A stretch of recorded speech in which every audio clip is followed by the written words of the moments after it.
you haven't heard, the Cathedral Park Dock in North Portland is getting a major upgrade, and you're invited to come along for a free party on Saturday, June 29th to celebrate its grand reopening. The Human Access Project is hosting a Cathedral Park River Fest where you can dance to live funk and soul music while enjoying free swimming lessons, kayak rentals, that's pretty cool, and a life jacket giveaway. There will also be food vendors and community booths, so come on and join the party on Saturday, June 29th from 2 to 8 p.m. and experience the revitalized Cathedral Park waterfront. It's going to be awesome. I'll for sure be there, probably jumping off the dock.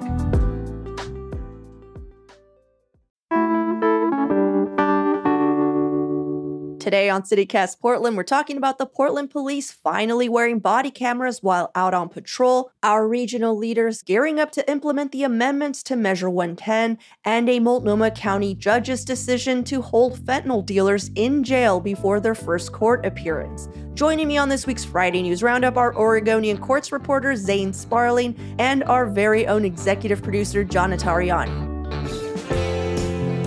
It's Friday, June 28th. I'm Claudia Meza, and this is what Portland's talking about.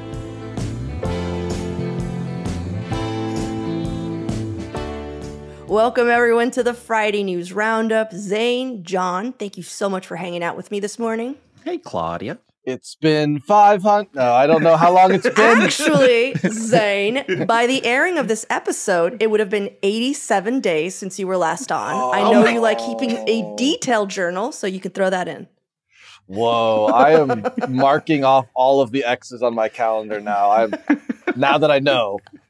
And for all of our new listeners, today is a day we break down some of the biggest local stories of the week with some of the best and brightest journalists in town. And if you're new to the show, I usually ask an opening question so our listeners can get to know our guests a little better. And this week, my opening question is related to the New York Times listing Beaverton's Hoppa Pizza as one of the best pizza restaurants in the United States. Yeah, did you hear that? I didn't know.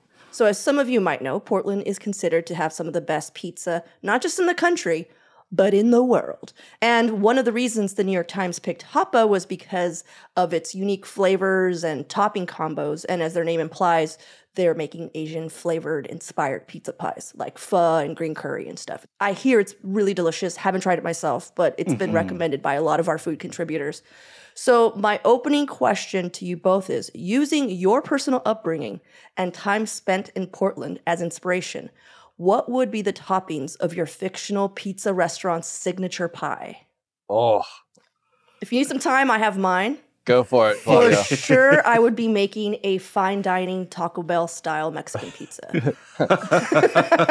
I grew up pescatarian, but when my mom started eating meat again, that was her go-to order whenever we were running errands. It was too adult for me. I was like, bean and cheese, please, But I would, of course, try to recreate it the best I could, the finest hand-milled flour and the freshest seasonal produce. It would just be the most Portland Mexican pizza ever.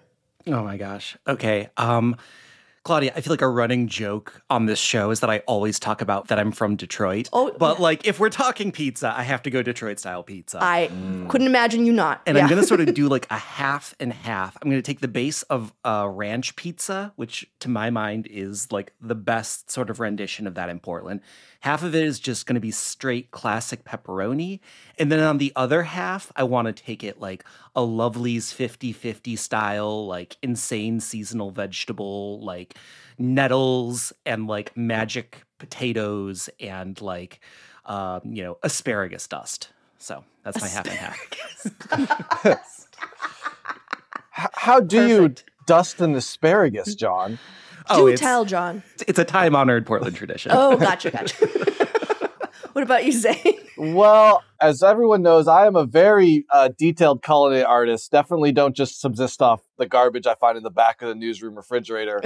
but my personal pizza, I think, as someone who remembers, as some listeners will, that PBR used to cost less than $6 for a tall boy. I'm going to be mixing some of that PBR yeast, I think, into my pizza dough.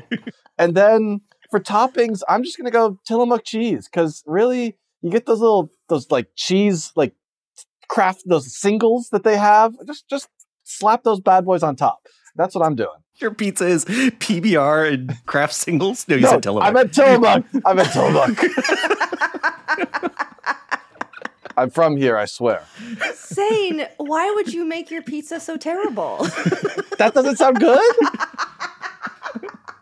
I'm sorry, Zane. You're our guest. That sounds delicious. I can't wait to try your PBR Kraft singles. I'm sorry, Tillamook pizza. So thank you. You know, we can use multiple brands of cheese. All right. Well, on to the news of the week. Zane, what are you talking through? Yeah. So today I really want to talk to you guys about the new pretrial release rules that have just come out here in Multnomah County. And they are going to have similar iterations in the other circuit courts here in Oregon. So pretrial release, that basically means what happens after you've been arrested, but before any judge or jury has decided whether or not you're guilty.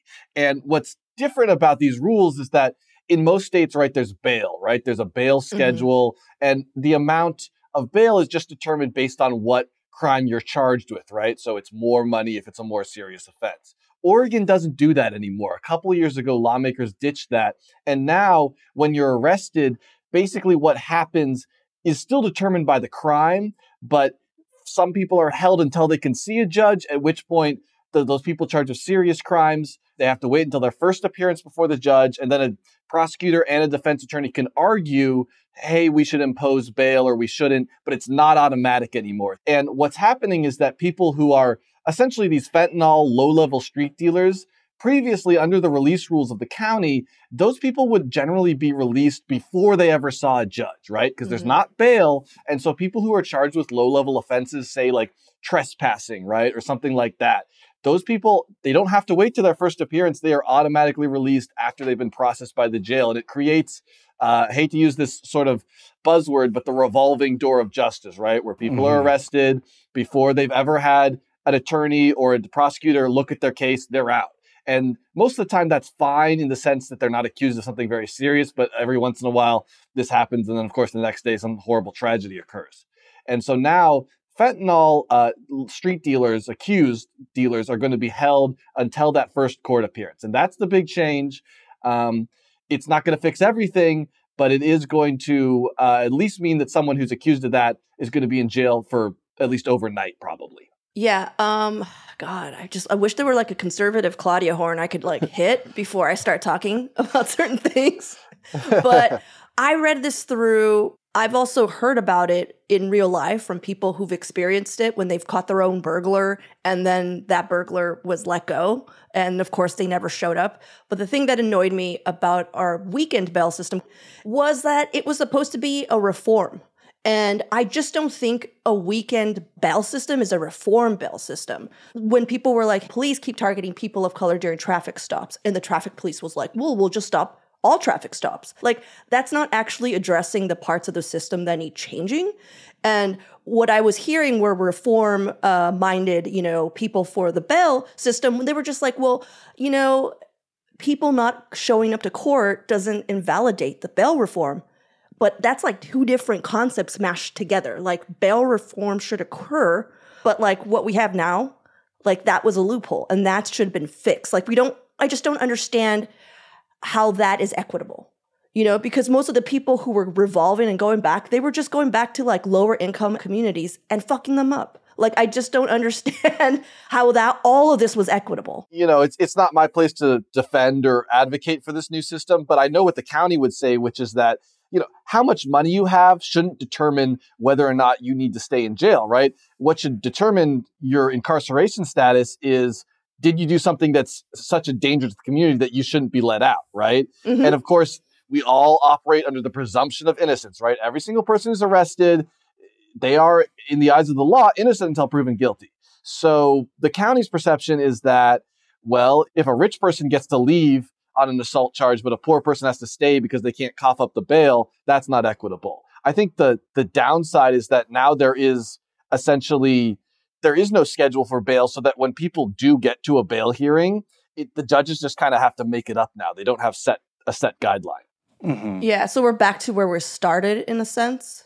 It's really tough because it's not good when people, smash a window and then the next day they're out smashing a new window, right? Yeah. Nobody's looking at that going like, yeah, the system is functioning. The downside is that in a bail system, right, that person, let's say they have no money, right? So they're arrested for smashing window A. They sit in jail until they've essentially served their sentence ahead of time. And then the defense attorney says, hey, look, you've already done your time. You might as well just sign this plea deal because you've essentially get credit for time served. And then you shouldn't serve your sentence before your verdict, right? It's like a prepaid loan. It doesn't really make any sense. Yeah, I think it's interesting to think about this in terms of a lot of what is being discussed here is about fentanyl dealers, and especially street level, low level fentanyl dealers. And like releasing somebody pre-trial who is then able to go out and like continue to commit crimes is obviously a bad loophole to persist. And like it's good that they're trying to patch that if that's a real problem. But I'm curious what effect the difference between a pretrial release and not a pretrial release has on the availability of street fentanyl anyways, right? Like if somebody is held in jail or released pretrial, I just can't imagine that that actually has a substantive effect on the availability of fentanyl from street dealers anyways. You know what I mean? Yeah, John, your imagination is 100% correct. This isn't going to do anything to reduce the scourge of fentanyl on our streets. And like you just said, yeah, these drug dealers are essentially addicts with a small business, right? As we probably all know, right, these drug trafficking organizations, they get their precursor chemicals from China. They send those chemicals to Mexico. The cartels create the actual fentanyl drugs, and then they send mid-level at best guys up the I-5 corridor. That's how the fentanyl gets here. The people who are selling it on the streets are active users who have a backpack full of, drugs that they are selling essentially just to support their own habit. And the end result is that we have hundreds of people dying on our streets now from this horrible, horrible drug. But yeah, having these people in jail for overnight versus being held for 2 days. Even if we said every single person who gets arrested is held indefinitely until they can have a trial, it wouldn't. I don't think any of these things are going to... I don't know. It sounds like hand sitting to me. We're like, well, if we can't bring down the cartel, just let them all run free. That doesn't make any sense either. I don't think that's what anyone's proposing. I don't think that's what anyone's proposing. No, but I'm just saying that's what it sounds like. It's like, well, let's not try to take care of this issue at a local area. Like, of course, the fentanyl is still going to be flowing in. And that's something that also should be taken care of. But we shouldn't be letting low-level drug dealers just in and out. I mean, I know no one's saying that, but here in this room, but it doesn't make sense. But I guess what I'm interested in is the idea of like, okay, we sort of brought up two examples in this conversation, one about street level fentanyl dealers, one about somebody who is doing sort of broken windows and like small burglaries. And I can imagine that holding somebody who has broken a window and robbed a cafe, holding them in jail could actually lead to a reduction in crime, in an immediate sense, in a way that potentially, holding somebody who's been arrested for street dealing is not going to. That's sort of the nuance that I was interested in. I want to talk about pizza again. Because Go on, Zane. Claudia, you're right. I feel a little like I'm saying the system can never improve. And that's not the message I want to bring to this podcast. Everyone in the system sees these problems, from the Oregon Supreme Court, which set these guidelines that have now trickled down to the circuit courts. Certainly the DA's office under any leadership sees these problems. And I hear what you're saying, John, because honestly, personally, I would prefer window smashers and small business, burglars to just be held until something is figured out, because it keeps happening. And to me, that's more of an eyesore where I live. But downtown, and not only this, what I'm hearing and saying, tell me what you think. Yes. So we're getting very close to implementing HB 4002. And I'm wondering if this is just prep work for what's about to happen. Like the system is getting ready for what's going to hit. Yeah, I think the new deflection center is going to be a huge... Ideally, it would be a puzzle piece that fits into the puzzle. It might be the puzzle piece we cram in there that kind of like, you're like, this is from a different set, actually, and it doesn't do anything. We've had a lot of reporting in the Oregonian about how much of a requirement for treatment you're going to need at these deflection centers. Can you just show up and say, hey, I want to be deflected? And then they're like, okay, cool. Here's the sidewalk. See you again next time you're arrested. Or will there actually be a requirement to meaningfully engage in treatment? Will there be the resources to provide treatment? And those questions I don't have answers to. Yeah. And if you're listening right now and you're like, I don't know what they're talking about, hold tight. We're going to take a quick break here. And when we come back, more headlines of the week, which includes mine, and we get into this.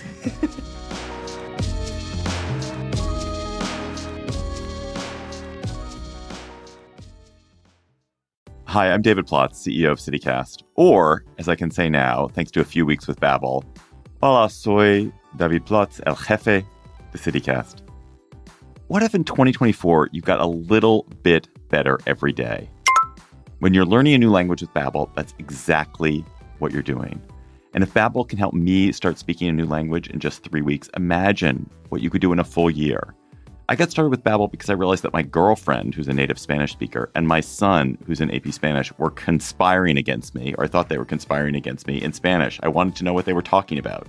And now, thanks to literally just a few weeks of Babbel, I'm starting to be able to eavesdrop. It is rare that something so fun and simple, and Babbel is super fun and very simple, is also so useful. So here's a special limited time deal for CityCast listeners. Right now, get up to 60% off your Babbel subscription, but only for CityCast listeners at babbel.com/CityCast. Get up to 60% off at babbel.com/CityCast. Spelled BABBEL.com/CityCast. Rules and restrictions may apply. Ryan Reynolds here from Mint Mobile. With the price of just about everything going up during inflation, we thought we'd bring our prices down. So to help us, we brought in a reverse auctioneer, which is apparently a thing. Mint Mobile Unlimited Premium Wireless. How to get 30, 30, bit to get 30, bit to get 20, 20, 20, bit to get 20, 20, bit to get 15, 15, 15, 15, just $15 a month? Sold! Give it a try at mintmobile.com/switch. $45 up front for 3 months plus taxes and fees. Promo rate for new customers for limited time. Unlimited more than 40 gigabytes per month. Slows full terms at mintmobile.com. Okay, so this week I'm looking into the beginnings of Multnomah County's effort in implementing House Bill 4002, and that's the bill that recriminalized drug possession in Oregon. And I was only really able to find Noelle Crombie from the Oregonian writing about it, so I also went through the county's local public safety coordinating council meeting, which is monthly, and went through their notes and some of the slides and watched the actual meeting double speed because they met this Monday. And I want to be honest, what initially caught my eye to the story was this quote from Noelle's piece on it, which was, beginning Wednesday, newly elected DA Nathan Vasquez will start attending the county's closed-door planned meetings at the invitation of County Chair Jessica Vega Peterson. She overrode objections by current DA Mike Schmidt to bring Vasquez to the table. And I don't know why, but knowing that DA Mike Schmidt was like, no, Nathan's allowed. Like, I perked up. Like, I was like, oh my God, this is so petty. I love it. And so I immediately was like, what's going on? You might have colored the backstory for anybody who hasn't been following it beat by beat. Vasquez used to work for Schmidt. He just beat Mike Schmidt to be the new DA in an election.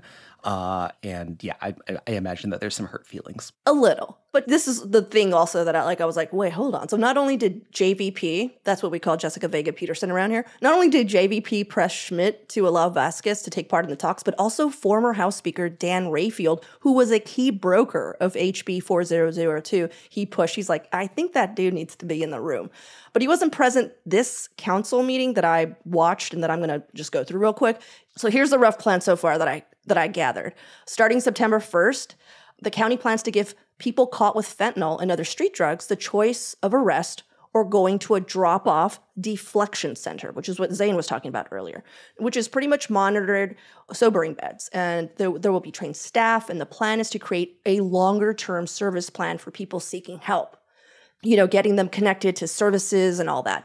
But they're still figuring out the specifics of how all of that is going to work out, including how these deflection centers will even work, how long sentencing will be if deflection doesn't work. From what I read, it was the first meeting where everyone got in.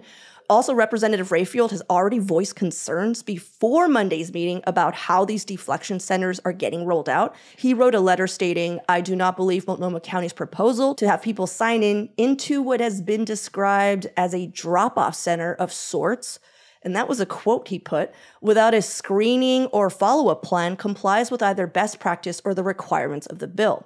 But his former senior policy advisor, Alicia Temple, is actually helping coordinate the county's approach. And she was also presenting this Monday.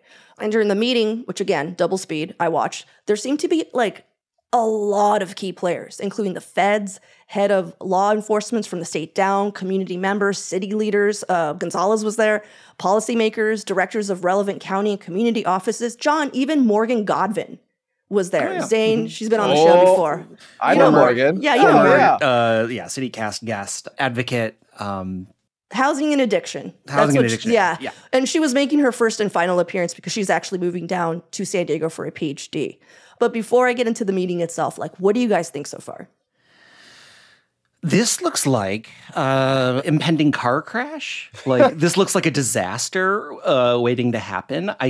Oh my gosh, the whole problem with Measure 110 was that we changed laws without building out infrastructure to support them. And this is the situation where we've changed the law and like are going to be implementing it, but haven't built out the infrastructure to support it. I just don't feel good about it. Claps to that, John. Claudia, I really love the image of you just chugging through this council meeting. I wanted you guys to have that image. I was like, let's go. Dude, I was literally pounding Taco Bell. Like, I had it delivered. I was on Dr. Pepper, and I was just like, let's go. That was my dinner. You're just getting that sweet, sweet policy injected straight into your veins. Yeah. I'll say for my point, and I think I saw this pointed out on Twitter by Ian McKenzie, who's a great follow, by the way. Mm-hmm. I'm not using the name of that the network, the new one. But it's pretty shocking that they don't have a site picked out for this deflection center yet, given that they're supposed to open it within a few months. They sort of do, though. Oh, they do? They figured it out? Yeah, they have somewhere. It's at your house, Zane. It is your house, Zane. I'm so sorry. I was waiting to tell you. They have a location in Central East Side. They're deciding the area because, the county does have some empty buildings. And again, it hasn't been confirmed, but there was discussion of it. Sorry, Zane, go on. Well, first off, I love that the county is going to be helping me out with my rent. My property management company currently charges me $22 a month for the privilege of having a outdoor light that they pay the electricity for. So thank you for paying for that screen door light. PortlandPropertyManagement.com. We're going to keep that because we just want to know Zane is really mad about that light and everyone must know. Go on. Publish my full address. I want people coming down to see this. Anyways, I'm going to backpedal since I clearly was not informed that they do have... I now that you say it, Claudia, I remember. Zane, did you not watch the meeting double speed while shoving a bean and cheese burrito in your mouth? Don't worry about it. I'm here. Don't worry about it. This is your service to the community. So I thank you. I thank you so much. Oh my God. It sounds like, and I think it's been reported, as you said, that there are locations on the table, but it hasn't been finalized. And as we all know from the Safe Rest Village sites, right, and the temporary alternative shelter sites run by the city, just because you have a location in mind doesn't mean that the deal's been inked, doesn't mean that all the particulars have been figured out. I mean, there's got to be so much setup and prep and utilities and site agreements, getting the neighbors involved with community meetings. If none of that stuff has been done yet, that seems like a lot at the speed of government, that's a lot to do in just a few months. Mm-hmm. Well, do you want a vibe check of the meeting? Yeah, what's the vibe? Okay, so first off, I just want to shout out our listener Diane for sending us a link to the meeting. Obviously, I'm not going to go through the entire meeting, but I just got to say that the vibes were really good. Like, there was a community member in particular named Amy Anderson that just brought this really good energy, and she was so thoughtful and kind and excited to be there. And I'm bringing this all up to say is that we shouldn't be too worried that the county is going to bungle this up because there were way too many smart, caring, and invested people in that room. It's not just the county. It's a ton of other people working with the county, and it looks like they're talking to each other and thinking about these benchmarks. Famous last words of local government. No. A lot of smart people in a room talking. No, listen to this. There seems to be genuine investment from law enforcement, which we have not seen in the past. And they're already working on the September 1st rollout date by increasing their bike squads, beefing up investigation units, and detectives to focus on overdose deaths and higher level organized drug rings. That's their focus.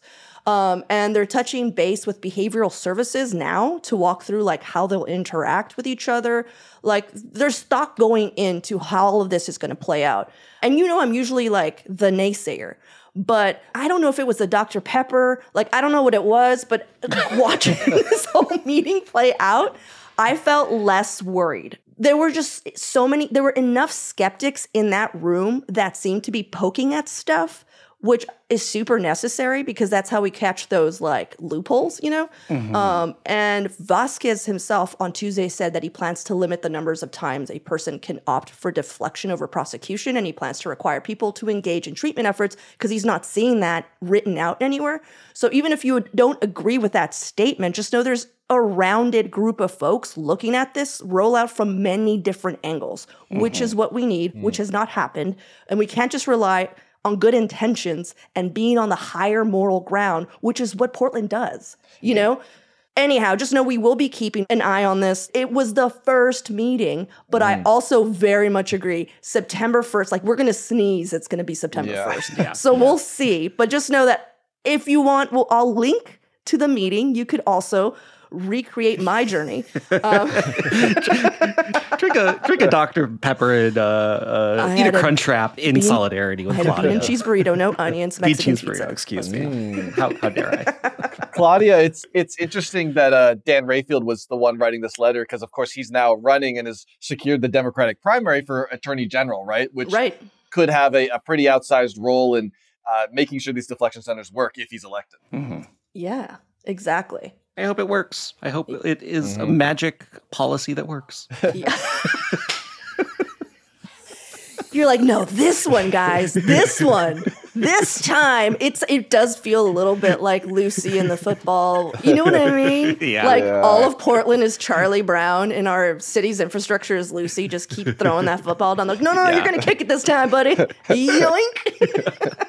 No, I have faith, y'all. I have faith. I was so hungry though. And maybe my brain got tricked with being satisfied in different ways.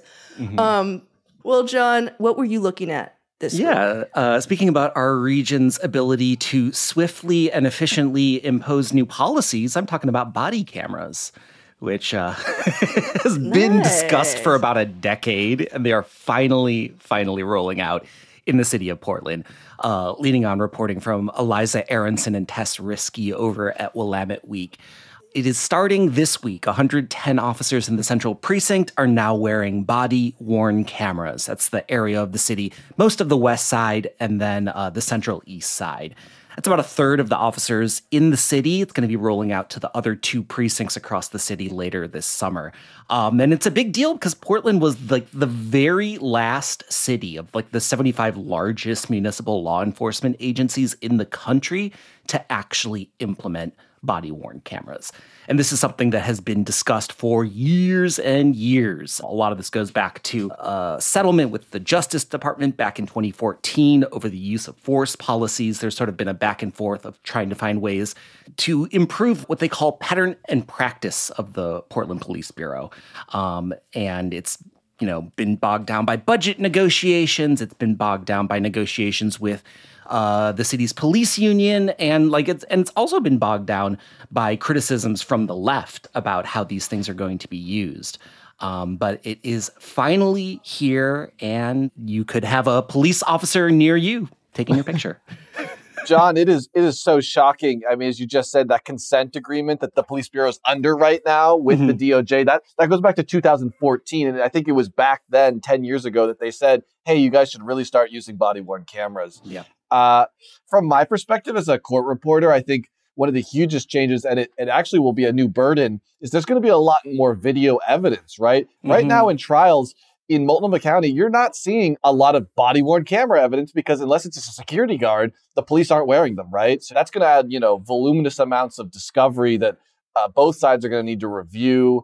It's going to mean that hopefully we'll get better investigations and better charges, right? Because if it's on video, that should provide some good evidence of whether or not a crime was committed. But at the same time, for the court system, it's going to be a big change because the DAs are not used to having to go through a lot of body cam footage when they take something to trial. Well, there was an article, and I think you also mentioned it, John, said that the reason we didn't get police cameras until we did was because progressives and civil liberty watchdogs objected to the cameras, fearing that the police officers would get first access to the footage and use it to shape their reports after using force. Is that really true? Because that seems ridiculous. No. Think about it. Think about it. Like, if there is a police officer that was involved in some sort of altercation that involved, violent or deadly force. Like if they're able to sort of look at the footage and then be able to come up with like an excuse for why that happened that way, I mean, that really could become an obfuscating force in a lot of these things. And, you know, I think that they did come up with a compromise here that seems really logical, you know, that like in situations where someone is injured or someone dies, the police officers just have to give an account of what happened from their perspective before viewing the footage. I mean, to me, that seems sensible. For sure. It sounds like it fixed a problem rather than we throw everything out and sit in our hands, which is what we were doing for 10 years. And it only took us 10 years to get there.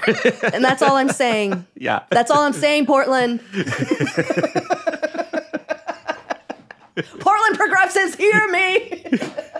I do think that this is going to be, John, you mentioned the debate between the union, right, and the police bureau about whether or not officers will be allowed to review their camera footage before they are writing their use of force reports. You know, I understand why that was a sticking point. I do think that no matter what sort of deal had been struck between the union and administration, having the camera footage is going to be such a boon for accountability and knowing what happened, because there are just so many police shootings where someone dies and we don't have any footage, right? Yeah. There's the lawsuit that was filed just back in March regarding the fatal shooting of Emmanuel Clark, right? This was a guy who police were responding to a theft call.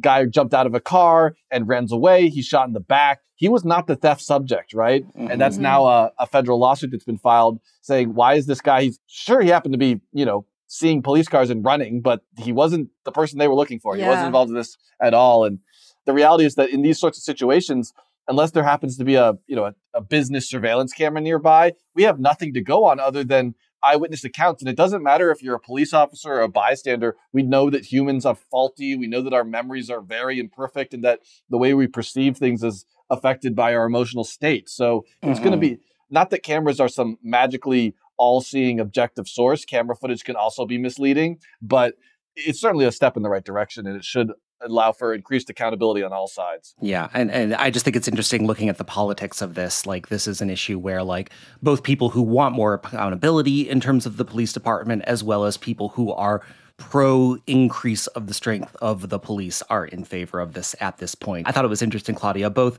Mingus Mapps and Renee Gonzalez are claiming this as a victory for themselves in their interviews with us. Well, Gonzalez explicitly in his interview with us for his mayoral run. Mingus Mapps, I don't remember if he said it in his interview, but it's definitely on his website as one of his policy wins. Yeah, they both have very similar policy wins. And I'm just like, you're not even in charge of the same things. I don't understand.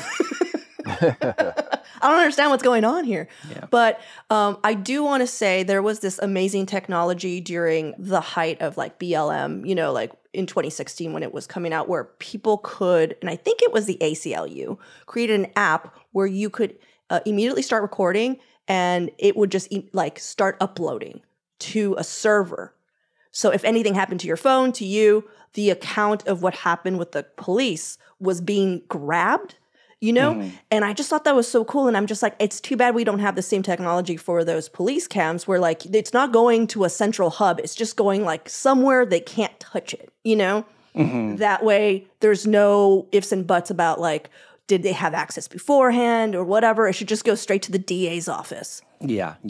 I mean, something that I didn't know about this is that the tech that they're using is designed to turn on automatically when they activate an emergency light or when a firearm is drawn.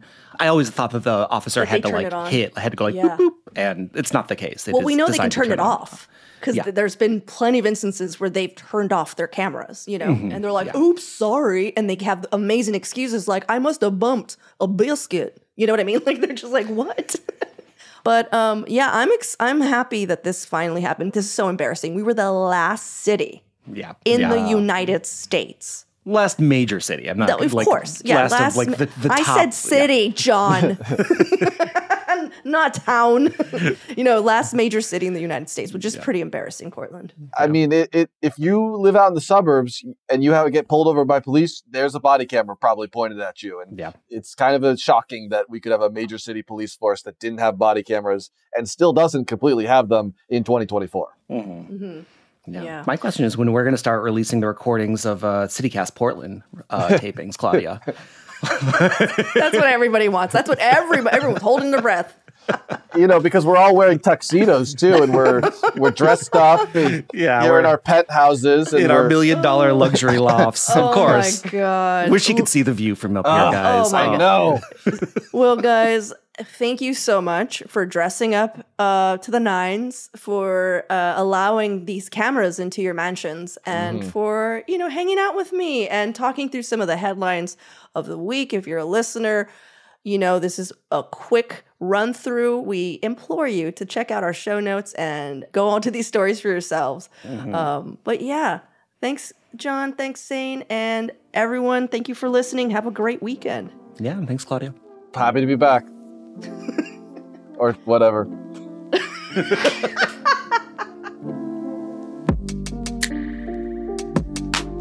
That's all for today here on CityCast Portland. Thank you so much for listening. Our executive producer is John Notarianni. Our producers this week were Julia Fiaioni and Selena C.A. Reynolds. Our Hey Portland newsletter editor is Rachel Monahan, and our host is me, Claudia Meza. Original music by Jenny Conley and Steven Drizos. Additional music by Epidemic Sound and All the Kimonos. We'll be back Monday morning with more from around the city. Until then, see you with Slims.